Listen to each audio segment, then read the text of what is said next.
Hello friends. इस lecture में हम पढ़ेंगे आरएच कारक के बारे में। तो हम शुरू करते हैं आरएच कारक के बारे में। यदि आपने हमारा लेक्चर देख लिया तो आरएच कारक को हम इसमें कवर कर लेंगे। यदि क्वेश्चन किसी भी एग्जाम के अंदर आरएच कारक से आएगा तो इस लेक्चर से बाहर नहीं जाएगा। तो हम शुरू करते हैं आरएच कारक। आरएच कारक या इसको हम कहते हैं, इसे हम कहते हैं आरएच फैक्टर। आरएच कारक क्या होता है? इससे पहले मैंने एक ब्लड का चैप्टर लिया था, एक लेसन लिया था। उस लेक्चर को देख लीजिएगा। उससे मैंने बताया था आपको कि रक्त जो होता है, रक्त के दो भाग होते हैं। एक कणिक भाग होता है और एक भाग जो होता है तरल भाग होता है, जिसे हम प्लाज्मा कहते हैं। रक्त का तरल भाग प्लाज्मा कहलाता है और कणिक भाग जो होता है, इसमें 3 प्रकार कणिका होती हैं। इसके अंदर एक जो है आरबीसी होती है, एक डब्ल्यूबीसी होती है और एक प्लेटलेट्स होती हैं। जो आरबीसी होती हैं, आरबीसी सतह पर मैंने बताया था, आरबीसी सतह पर एंटीजन पाया जाता है। यह के एक प्रोटीन पाई जाती है जिसे हम प्रतिजन या एंटीजन कहते हैं। उस एंटीजन की उपस्थिति के आधार पर एंटीजन एब्सेंट है या प्रेजेंट है, उसकी उपस्थिति तथा अनुपस्थिति के आधार पर हमने रक्त को 4 भागों में बांटा था। यदि रक्त की आरबीसी पर एंटीजन उपस्थित है तो उसकी उपस्थिति पर हमने रक्त को बनाया था रक्त ए, रक्त बी, रक्त ए बी और रक्त ओ। और मैंने उसे बताया था यदि आरबीसी सतह पर एंटीजन ए उपस्थित है तो रक्त ए होगा। यदि आरबीसी सतह पर एंटीजन बी उपस्थित है तो रक्त बी होगा। और यदि आरबीसी सतह पर एंटीजन ए बी है और एंटीजन बी भी है, दोनों उपस्थित हैं, ए उपस्थित है तथा बी उपस्थित है, तो उसे हमने कहा था रक्त समूह ए बी। और यदि कोई भी एंटीजन नहीं है तो उसे हमने कहा था ओ। जिस प्रकार से आरबीसी सतह पर एंटीजन पाया जाता है यानी प्रतिजन पाया जाता है, उसी प्रकार से रक्त की आरबीसी पर एक अन्य एंटीजन जिसे हम आरएच कारक कहते हैं, जिसे हम डी एंटीजन कहते हैं, वही भी पाया जाता है।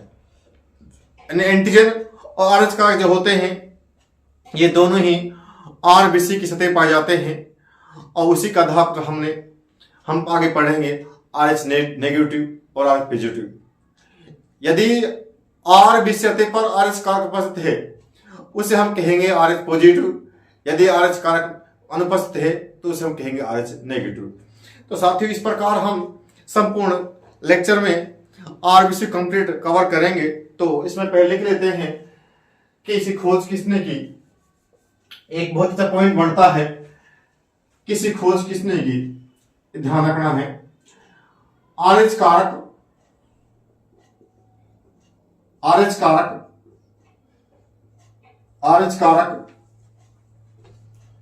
या आरएच फैक्टर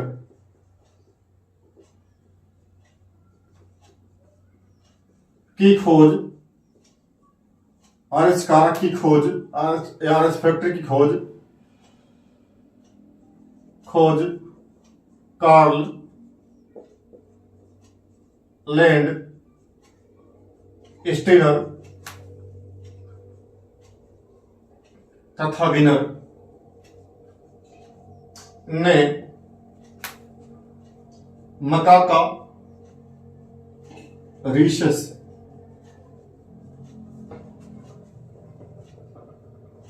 बंदर के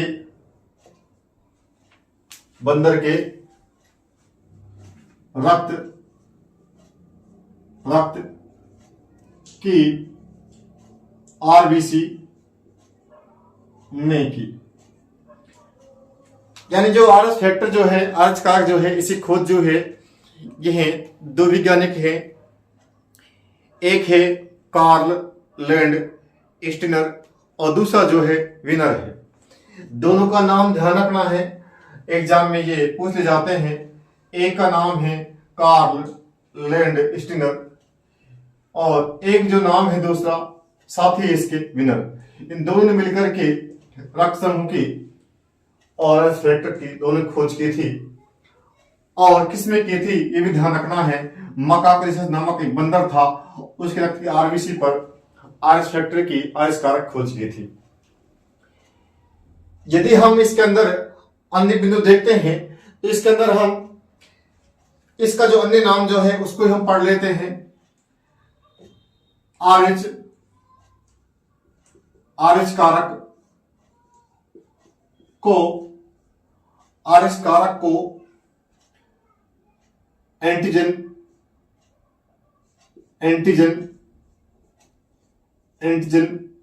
डी या डी एंटीजन बी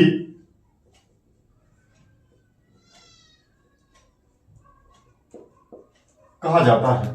साथ ध्यान रखना है, जो आरएस कारक जो है, इस आरएस कारक के दो नाम हैं, एक साथ आरएस फैक्टर कहते हैं, इसे हम डी एंटीजन या एंटीजन डी भी कहते हैं, ये भी ध्यान रखना है। यदि हम आगे बात करते हैं, मैंने आपको बताया जिस प्रकार रक्त के आरबीसी पर एंटीजन होते हैं यानी प्रजनन होते हैं, उसी प्रकार से जो है एंटीजन डी यानी आरएच कारक भी जो होता है, आरएच फैक्टर जो होता है, ये आरएच सतह पाया जाता है। यदि आरएच फैक्टर सतह पर उपस्थित है तो उसे हम कहेंगे आरएच पॉजिटिव रक्त समूह। यदि आरएच कारक अनुपस्थित है तो उसे हम कहेंगे आरएच नेगेटिव रक्त समूह। तो दो लाइन जो है इनको हम लिख लेते हैं। यदि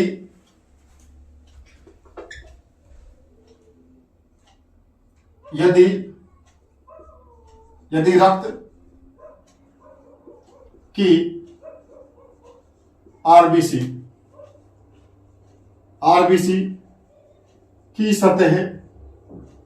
सतह पर आरएच कारक यानी एंटीजन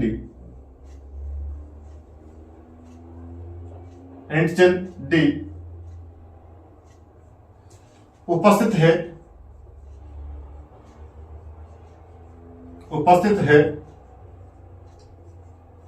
उपस्थित है तो रक्त आरएच पॉजिटिव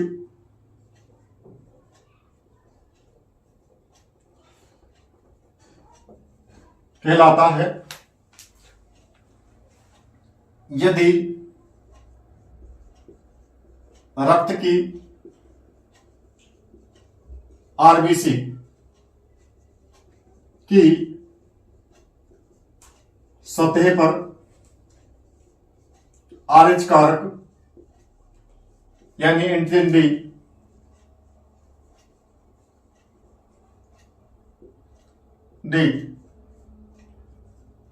अनुपस्थित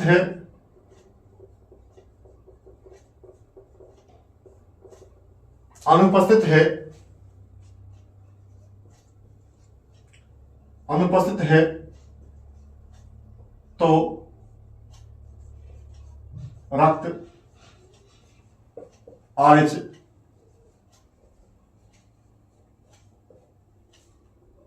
नेगेटिव कहलाता है।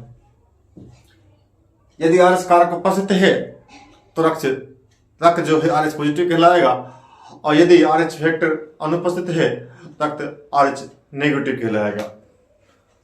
अब हम बात करते हैं कि रक्त जो है कितने प्रकार का होता है।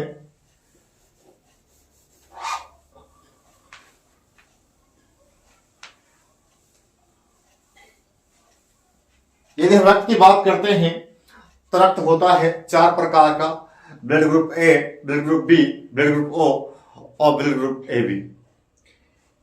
मैंने आपको कल क्या बताया था, जो आरबीसी होती है, इस आरबीसी की सतह पर यदि एंटीजन ए उपस्थित है तो रक्त समूह जो होगा यानी जो ब्लड ग्रुप जो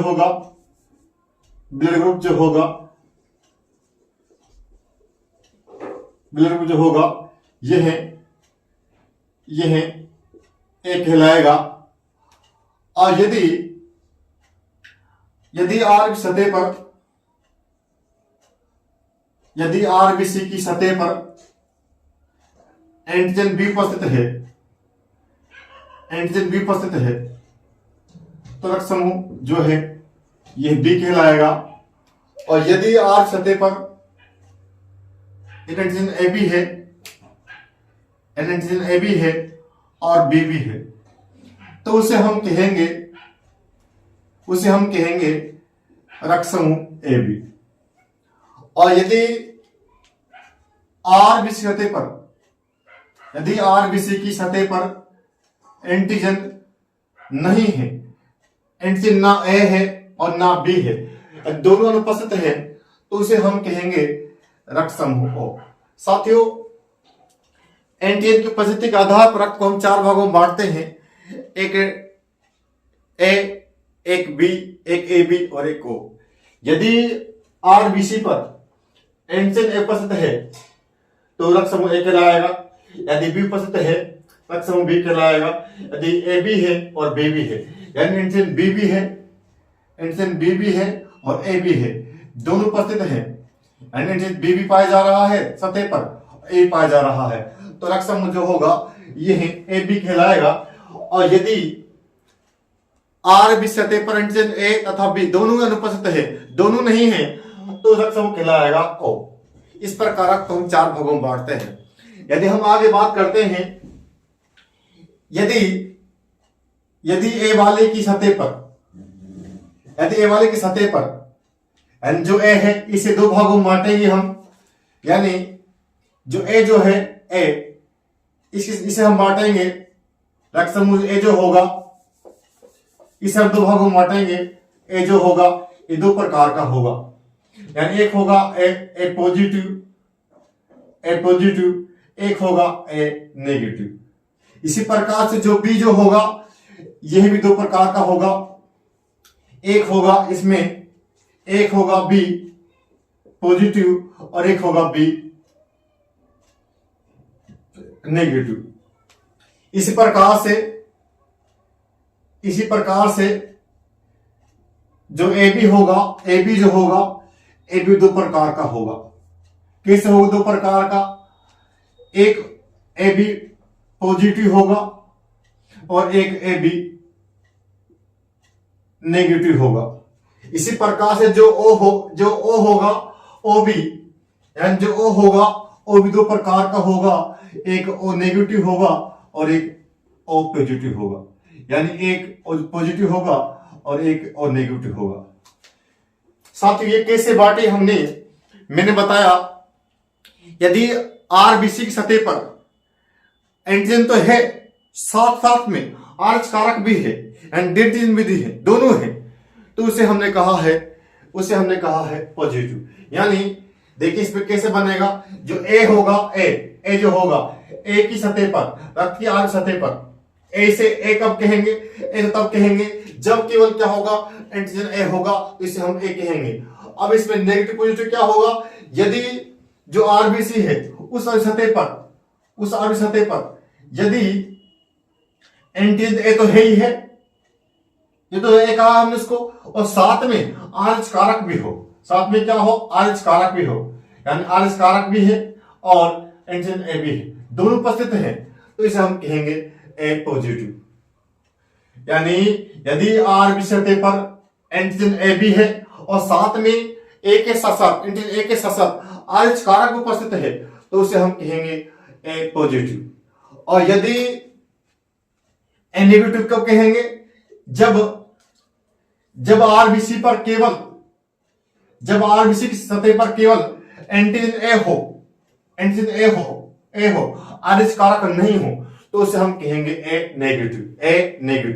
और यदि हम इसकी बात करते हैं तो बी जो है, यदि बी है, इसे बी तो तब कहा हमने जब सतह पर क्या है एंटीजन बी है, तो हमने इसे कहा बी रक्त समूह। लेकिन ये बी पॉजिटिव है, बी से मतलब ये हो गया इस पे आरएच कारक भी उपस्थित है, इस पे आरएच कारक भी उपस्थित है, ये आरएच कारक हो गया, यानी बी भी उपस्थित हो, एंटीजन बी भी हो और क्या हो आरएच कारक भी हो, तो इसे हम कहेंगे बी पॉजिटिव। और यदि हम इसकी बात करते हैं कि बी नेगेटिव कब कहेंगे, यानी यानी क्या हो, एंटीजन बी उपस्थित हो, एंटीजन बी उपस्थित हो, एंटीजन बी उपस्थित हो, लेकिन आरएच कारक नहीं हो, आरएच कारक नहीं हो, एंटीजन डी नहीं हो, तो इसे हम कहेंगे बी नेगेटिव। इसी प्रकार से हम इसकी बात करते हैं कि ए बी पॉजिटिव कब कहेंगे, जब रक्त की आरबीसी पर एंटीजन ए बी हो, एंटीजन ए हो, एंटीजन बी भी हो, और साथ में आरएच कारक भी हो, आरएच कारक भी हो, एंटीजन ए हो, बी हो और आरएच कारक तीनों हो, यानी एंटीजन ए उपस्थित हो, बी उपस्थित हो और साथ में क्या हो, डी एंटीजन यानी आरएच कारक उपस्थित हो, तो इसे हम कहेंगे ए बी पॉजिटिव।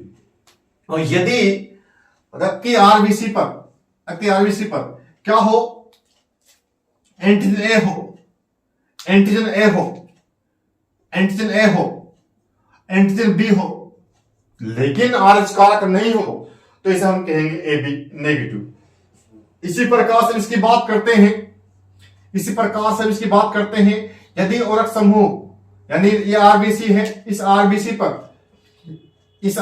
पर यदि हम जानते हैं जो औरक समूह होता है उस पर एंटीजन होता ही नहीं है, लेकिन इस पे यदि आरएच कारक पाया जाए, यदि आरएच कारक पाया जा रहा है तो इसे हम कहेंगे ओ पॉजिटिव। और यदि आरएच कारक नहीं है, यदि आरएच कारक नहीं है, ना एंटीजन है और ना ही आरएच कारक है, दोनों ही नहीं है, यानी जो आरबीसी जो है उसकी सतह पर ना एंटीजन है और ना आरएच कारक है, दोनों ही नहीं है, तो इसे हम कहेंगे ओ नेगेटिव। साथियों, इस प्रकार से रक्त को हमने 8 भागों में बांटा, यानी A positive, A negative, B positive, B negative, A B positive, A B negative, O positive और ओ नेगेटिव। इस प्रकार जो होता है यह वास्तव में 8 प्रकार का होता है। और देखिए जो ओ होता है, ओ नेगेटिव जो होता है, ओ नेगेटिव जो होता है, ये होता है सर्वदाता, ये समझ होता है सार्वदाता, इसे हम कहते हैं सार्वदाता। और जो ए बी जो होता है, ए बी पॉजिटिव होता है, इसे हम कहते हैं सर्वग्राही कहते हैं इसको, यानी यूनिवर्सल एक्सेप्टर कहते हैं, इसे हम कहते हैं यूनिवर्सल डोनर। क्यों कहा है? क्योंकि इस पर ना आरएच कारक है और ना एंटीजन है, यदि इसको कोई लेगा तो इससे कोई दिक्कत नहीं होगी, रक्त जो होगा मिसमैच नहीं होगा, और ब्लड को रक्त अंदर नहीं होगी और व्यक्ति को जो है कोई खतरा नहीं रहेगा। इस प्रकार से रक्त को हमने 8 भागों में बांटा। अब हम बात करते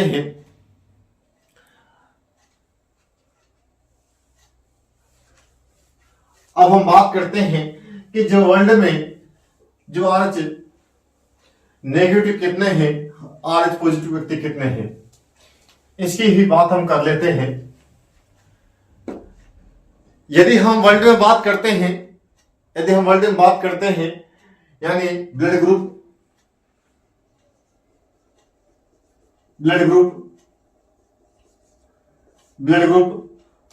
और परसेंटेज इन वर्ल्ड, यानी वर्ल्ड में रक्त समूह जो है कितने कौन कौन से पाए जाते हैं। यदि हम ए यानी blood group A, blood group B और ब्लड ग्रुप ए बी और ब्लड ग्रुप जो ओ है, इनकी हम बात करते हैं कि ए वाले लोग कितने हैं, बी वाले कितने हैं, ए बी वाले कितने हैं और ओ वाले कितने हैं। यदि हम पूरे वर्ल्ड की बात करते हैं तो पूरे वर्ल्ड में 25% लोग जो हैं, पीपल जो हैं, ये हैं ए रक्त समूह वाले हैं। यदि हम बी वाले की बात करते हैं तो पूरे वर्ल्ड के अंदर यानी 35% जो लोग जो हैं ये हैं बी रक्त समूह वाले हैं। और यदि हम ए बी की बात करते हैं तो ए बी वाले बहुत कम हैं, ए बी वाले मात्र 10% लोग जो हैं ए बी रक्त समूह वाले हैं। और यदि हम ओ की बात करते हैं तो 30% जो लोग जो हैं ये हैं जो है ओ वाले हैं। यानी पूरे वर्ल्ड की बात कर रहे हैं हम। पूरे वर्ल्ड में 25% लोग जो हैं, 25% जो लोग जो हैं, इनका रक्त समूह जो है, इनका रक्त समूह जो है ए है, और 35% का क्या है, बी है, और 10% वाले जो हैं ये ए बी वाले हैं, और 30% जो है और रक्त समूह वाले हैं। यानी हम ये कह सकते हैं कि पूरे वर्ल्ड की हम बात करते हैं तो पूरे वर्ल्ड में जो बी रक्त समूह वाले जो लोग हैं ये सर्वाधिक है। ये ध्यान रखना है, ध्यान रखना। पूछेगा सर्वाधिक रक्त समूह वाले लोग कौन से हैं, तो ये बताना है जो बी वाले जो होते हैं, बी रक्त समूह वाले जो लोग जो हैं ये पूरे वर्ल्ड में सबसे ज्यादा हैं। ये ध्यान रखना है। यदि हम RH नेगेटिव की और पॉजिटिव की बात करते हैं, RH नेगेटिव पॉजिटिव की बात करते हैं, यदि पूरे वर्ल्ड इंडिया की बात करते हैं, इंडिया की बात करते हैं, हमारे देश की बात करते हैं, हम प्यारे भारत की बात करते हैं, तो हमारे भारत के अंदर 93% जो लोग जो है, 93% जो लोग जो है इनका रक्त समूह जो है ये RH पॉजिटिव रक्त समूह पाए जाते हैं, वाले पाए जाते हैं। यानी हमारे भारतवर्ष के 93% जो लोग हैं उनका समूह जो है RH पॉजिटिव है। रक्त की RBC पर RH फैक्टर उपस्थित है 10% के। यदि हम नेगेटिव की बात करते हैं, नेगेटिव 9% है मात्र। 9% व्यक्तियों के रक्त में यानी RBC सतह पर RH कारक नहीं है, एंटीजन D नहीं है। यदि हम पूरे वर्ल्ड की बात करते हैं, पूरे वर्ल्ड की बात करते हैं, पूरे वर्ल्ड की बात करते हैं, तो पूरे वर्ल्ड में 85% जो लोग हैं, 50% जो लोग हैं ये हैं RH नेगेटिव है, यानी सॉरी RH पॉजिटिव है। यानी पूरे वर्ल्ड के अंदर हम बात करते हैं, पूरे वर्ल्ड में 85% जो लोग हैं RH पॉजिटिव है, और भारत में ये 93% है। यानी हम ये कह सकते हैं भारत के लोगों के रक्त की RBC पर जो है RH फैक्टर जो पाया जाता है, 10% लोगों के रक्त के RBC पर RH फैक्टर उपस्थित है। यदि वर्ल्ड की बात करते हैं तो वर्ल्ड में जो है 50% लोगों की रक्त की RBC पर RH फैक्टर उपस्थित है। यानी हम ये कह सकते हैं वर्ल्ड में जो लोग हैं 85% RH पॉजिटिव रक्त वाले हैं, और भारत में जो है 93% लोग RH पॉजिटिव रक्त वाले हैं। इसके बाद हम बात करते हैं, एक बहुत ही क्वेश्चन बनता है ब्लड मिसमैच का कि अयोग्य रक्त समूह वाले जोड़े, यानी शादी कब ना करें और किस रक्त समूह वाले से नहीं करें, यानी क्या कंडीशन है, अयोग्य जोड़े कौन से हैं जिनको आप शादी नहीं करनी चाहिए। यानी विवाह के लिए अयोग्य जोड़े, विवाह के लिए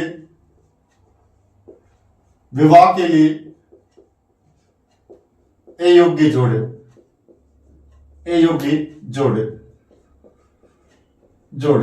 ये क्वेश्चन की बार पूछ लिया गया है। निम्नलिखित में से कौन से जोड़े जो है विवाह के लिए अयोग्य हैं। यदि हम बात करते हैं, यदि किसी मेल का या नर का, मेल का जो रक्त समूह है RH पॉजिटिव है और जो माता जो है उसका RH नेगेटिव है, तो ये जोड़ा जो है ये विवाह के लिए अयोग्य है। अयोग्य क्यों है? हम जानते हैं यदि कोई मेल जो है पुरुष जो है उसका रक्त जो है RH पॉजिटिव है और महिला का जो रक्त जो है RH नेगेटिव है, तो क्या होता है ब्लड जो देखिए जब फर्स्ट डिलीवरी होती है तो क्या होता है ब्लड मिसमैच हो जाता है। उससे क्या होता है जो फर्स्ट बेबी जो होती है, फर्स्ट शिशु जो होता है उसकी जन्म सामान्य हो जाता है। लेकिन क्या होता है जैसे ही वह फर्स्ट बेबी की डिलीवरी होती है रक्त मिसमैच हो जाता है, मिल जाता है। उससे क्या होता है जब वह सेकंड बार जो फीमेल जो होती है गर्भ धारण करती है तो क्या होता है ब्लड मिसमैच होने के कारण क्या होता है उसके रक्त के अंदर क्या होता है रक्त मिसमैच हो जाता है। जिससे क्या होता है उस जो बच्चा जन्म में यानी फर्स्ट बच्चे के बाद जो सेकंड जो डिलीवरी होगी या सेकंड बार जो बच्चा होगा पेट में, उसकी जो RBC होती है RBC क्या होती है वह नष्ट होना शुरू कर देते हैं। इसे हम कहते हैं गर्भ रक्ताणुकवक्ता रोग, यानी एरिथ्रोब्लास्टोसिस फिटालिस रोग। यानी क्या होगा यदि किसी फीमेल की जो रक्त समूह यदि किसी फीमेल का रक्त समूह जो है RH नेगेटिव है और मेल का RH पॉजिटिव है, तो क्या होगा फर्स्ट डिलीवरी यानी फर्स्ट जो बेबी होगा वह सामान्य होगा, और जब फर्स्ट बेबी होगा तो क्या होगा बेबी का और रक्त यानी बच्चे का और जो माता जो है यानी जो फीमेल जो है उसका रक्त क्या हो जाएगा, आपस में मिल जाएगा और रक्त जो होगा मैच हो जाएगा। उससे क्या होगा, जब महिला सेकंड बार गर्भ धारण करेगी तो क्या होगा, सेकंड बार जब बच्चा पेट में रहेगा, गर्भ में रहेगा, तो क्या होगा, उसके रक्त की बच्चे के रक्त की आरबीसी जो है नष्ट होना शुरू हो जाएंगी और बच्चा क्या होगा, गर्भ में मर जाएगा, गर्भ में उसकी मृत्यु हो जाएगी या डिलीवरी के तुरंत हो जाएगी या कुछ माह बाद जीवित रह पाएगा, क्योंकि उसकी जो आरबीसी होंगी वे फटने लग जाएंगी, नष्ट होने लग जाएंगी। इसी कारण हम कहते हैं गर्भ रक्ताणु को रक्ता रोग, यानी गर्भ में क्या होते हैं, रक्ताणु होता है, आरबीसी नष्ट होना शुरू हो जाती हैं और इस इंग्लिश में कहते हैं एरिथ्रोब्लास्टोसिस पिटलिस रोग। तो इसकी हम बात कर लेते हैं रक्त के लिए यानी विवाह के लिए योग्य जोड़े, यानी फीमेल यानी मेल RH पॉजिटिव, यदि मेल का जो रक्त समूह जो है ये है RH पॉजिटिव है और महिला का यदि फीमेल का हम बात करते हैं, यदि फीमेल रक्त समूह जो है ये RH नेगेटिव है, ये दिखाई दे आपको तो समझ जाना ऑप्शन में कि ये विवाह के लिए योग्य जोड़े हैं। यहाँ जो ब्लड जो है मिसमैच हो रहा है, यानी कभी भी जो मेल जो है RH पॉजिटिव और फीमेल जो है RH नेगेटिव नहीं होना चाहिए। यदि ऐसा होगा तो शादी नहीं करनी चाहिए, जी विवाह के लिए योग्य जोड़ा है। क्योंकि यदि हम जानते हैं यदि महिला RH नेगेटिव, महिला जो है RH नेगेटिव है और मेल जो है RH पॉजिटिव है, तो क्या होगा, रक्त मिसमैच हो जाएगा और सेकंड जो बच्चा होगा फर्स्ट के बाद जो अन्य जो डिलीवरी होंगी बच्चे की मृत्यु होना प्रारंभ हो जाएगी। इसको ध्यान रखना है, यानी RH पॉजिटिव और RH negative, male RH positive होना चाहिए और फीमेल जो RH नेगेटिव होना चाहिए। ये मिसमैच है। यदि ये ऑप्शन में आता है कि योग्य जोड़ा है, यदि महिला का रक्त जो RH पॉजिटिव है, सॉरी मेल का RH पॉजिटिव है और महिला का RH नेगेटिव है, तो इनको आपस शादी नहीं करना चाहिए। ये मिसमैच जोड़ा है, ये योग्य जोड़ा है। उसमें तो हमारे भारतवर्ष में कुछ भी हो जाता है, कोई ना ब्लड टेस्ट कराता है और कुछ भी नहीं होता है। यहाँ तो ऐसा कुछ भी नहीं है कि कोई जोड़ा बन जाता है, सारे ही मैच जोड़े हैं भारत में, तो कोई ब्लड ग्रुप मैच नहीं होता है। ये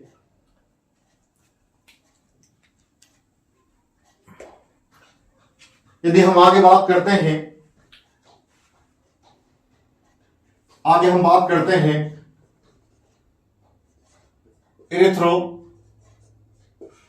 ब्लास्टोसिस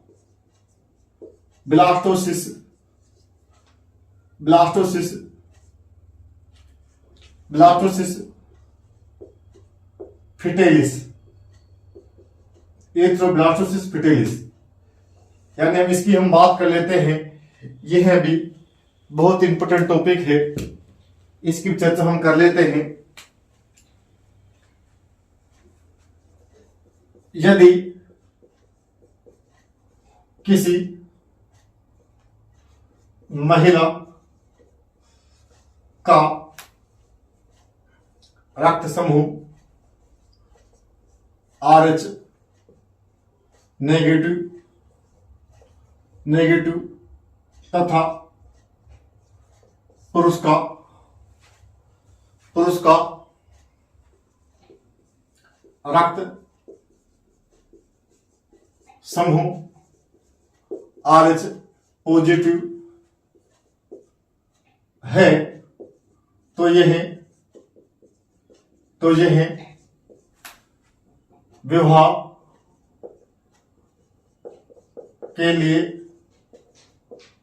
के लिए अयोग्य जोड़ा है।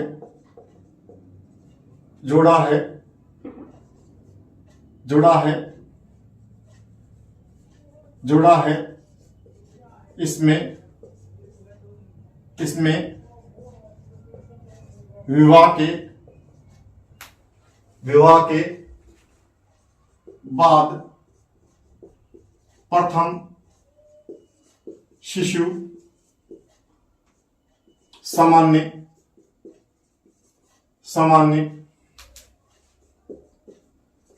पैदा होता है, लेकिन प्रथम प्रसव प्रथम प्रसव के समय रक्त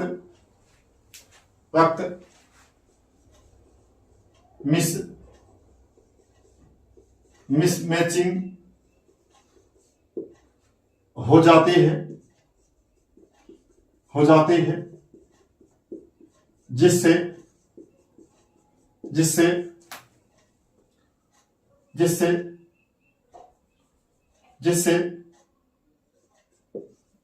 जिससे गर्भ धारण करते समय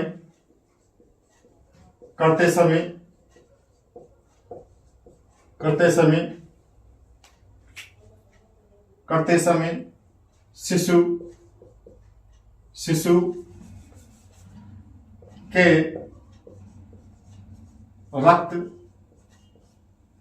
के रक्त की आरबीसी नष्ट होने लगती हैं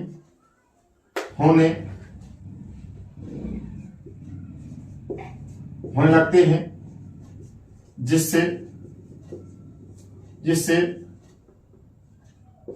गर्भ में या जन्म के बाद शिशु की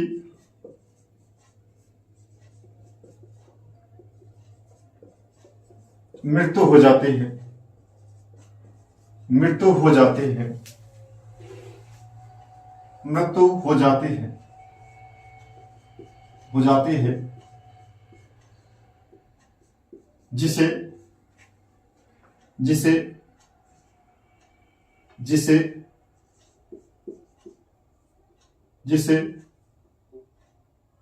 जिसे एरिथ्रोब्लास्टोसिस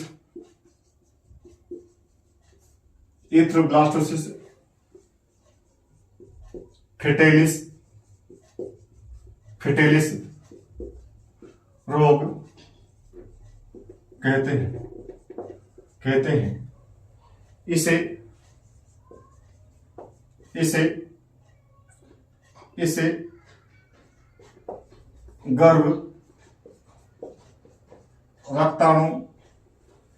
इसे गर्भ रक्ताणु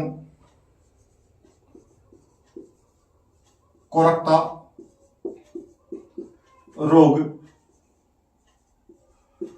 कहते हैं।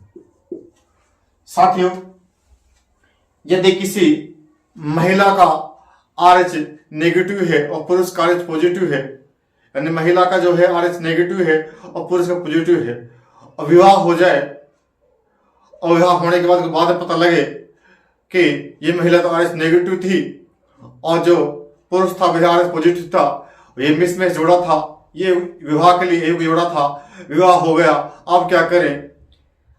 यानी तो इसका उपचार वर्तमान में हमारे वैज्ञानिकों ने खोज लिया है। क्या करना चाहिए? जैसे ध्यान दीजिएगा, जैसे ही प्रथम डिलीवरी होती है उस समय क्या होता है, प्रथम बच्चा सामान्य पैदा होता है, उस बच्चे को कोई दिक्कत नहीं है, लेकिन जो महिला जो है उसके अंदर रक्त मिसमैच हो गया है और उससे अगला बच्चा जो है अगले बच्चे जन्म देना है, तो जैसे ही डिलीवरी होती है उसकी डिलीवरी के तुरंत बाद ही 24 घंटे के अंदर ही इंजेक्शन आता है रोगम प्रत्यक्षी या एंटी RSD। उसका इंजेक्शन यदि महिला को लग जाए तो क्या होगा, जो रक्त मिसमैच हुआ है उसकी जो है रोकथाम हो सकती है। और यदि उसके यानी एंटी RSD या रोगम प्रत्यक्ष का इंजेक्शन लगा देंगे तो क्या होगा, रक्त मिसमैच नहीं होगा और सेकंड डिलीवरी में महिला हर बार इंजेक्शन लगवाती रहेगी और वह हर बच्चे को जन्म देती रहेगी। तो ये भी ध्यान रखना है। एक लाइन में लिख देता हूं,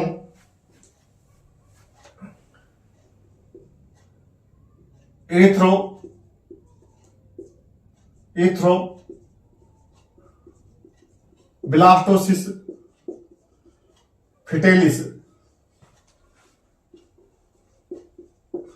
फिटेलिस फिटेलिस से बचाव के लिए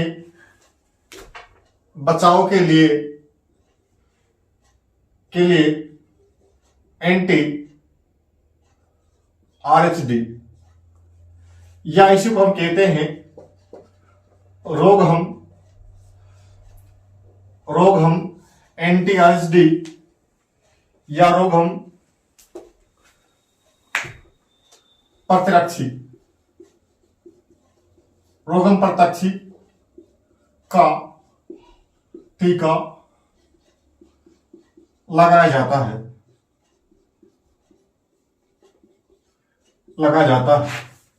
ये ध्यान रखना है साथियों, यदि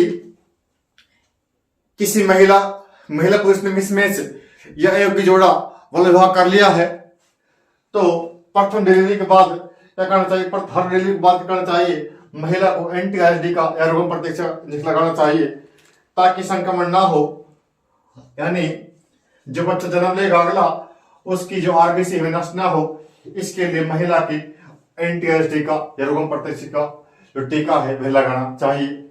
यदि हम इसमें एग्जामिनर को क्या पूछ सकता है, इसके अंदर इसमें से एक क्वेश्चन और बनता है, उसकी चर्चा कर लेते हैं। इसके बाद यदि आपने लेक्चर देख लिया तो इससे आरएच कारक से क्वेश्चन बाहर नहीं जाएगा, क्योंकि हमने प्रत्येक टॉपिक को, प्रत्येक बिंदु को हमने पढ़ा है जहां से क्वेश्चन बन सकता है। हमने छोड़ा नहीं कुछ भी आरएच कारक के अंदर से। इसके बाद हम थोड़ा सा इसमें से और देख लेते हैं कि आरएच जिम्बिस में जो है, और हम देखते हैं इसके अंदर मान लेते हैं एक व्यक्ति जो है, एक व्यक्ति है डोनर, यानी ये डोनर का रक्त है, यह आरएच पॉजिटिव है, तो यह देख रक्त जो देगा यह आरएच पॉजिटिव लिख दे सकता है। लेकिन आरएच जो है नेगेटिव जो है इसको नहीं देगा, आरएच दे सकता है। इसकी हम बात करते हैं, अगला बिंदु हम देखते हैं इसके अंदर और क्या हो सकता है। इसके अंदर एक डोनर जो है, रक्तदाता जो है, यदि आरएच नेगेटिव है, तो जो नेगेटिव वाला है यह आरएच नेगेटिव वाले पॉजिटिव वाले को और यह आरएच नेगेटिव वाले को दोनों को रख दे सकता है। यदि हम बात करते हैं इसके अंदर, ये ध्यान रखना है, यदि डोनर आरएच पॉजिटिव है तो वह आरएच पॉजिटिव दे देगा, लेकिन आरएच नेगेटिव को नहीं देगा। ये डोनर जो है आरएच नेगेटिव है तो आरएच नेगेटिव को और पॉजिटिव दे सकता है, ये भी ध्यान रखना है। यानी आरएच वाला रक्त किसको दे सकता है, यानी जो आरएच पॉजिटिव वाला है वह पॉजिटिव वाले को दे देगा, लेकिन नेगेटिव वाले को नहीं देगा।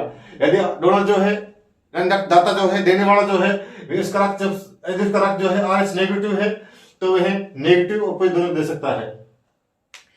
प्यारे लर्नरों, इस प्रकार से हमने संपूर्ण आरएच फैक्टर को, संपूर्ण आरएच कारक को बहुत विस्तार से पढ़ा है।